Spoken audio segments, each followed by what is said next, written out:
Welcome back to another interesting tutorial about Photoshop tips and tricks. And in this video, I will show you how to simply change your canvas color or background color in Photoshop without any stress. Let me show you how. Like for instance, this particular PSG right here, so you want to change the canvas color.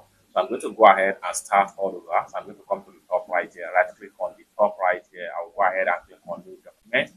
And this is going to pop up right here. So you can name your document right here, change canvas color, just like so. Then once you name your canvas, once you name your preset, come to you have your background content right here, which is in white. You can click on here and choose any other background content right here. You can choose black. You can see it has been selected.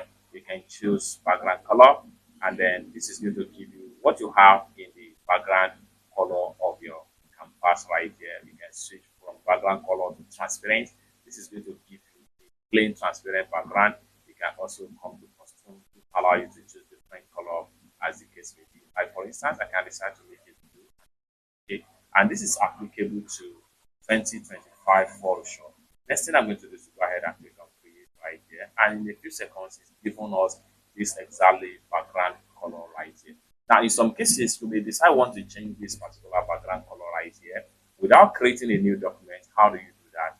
What you need to do is to come down below right here, go ahead and create a new layer. Having created a new layer, you have to make sure you come to your shape right here. You can hold down, make sure you choose rectangle shape. Next thing you want to do rectangle, just like so. Once you draw another rectangle, then you in Photoshop 2025, you have your contextual taskbar. So go ahead and click on contextual taskbar. You can choose right here. You can decide to switch to this color or passive, this or this. It's that simple. You can go on and edit and change your canvas color. It's that simple. For more useful tutorial, tips and tricks like this on how best to use Photoshop, consider to subscribe. Thank you so much for watching, and I hope to see you.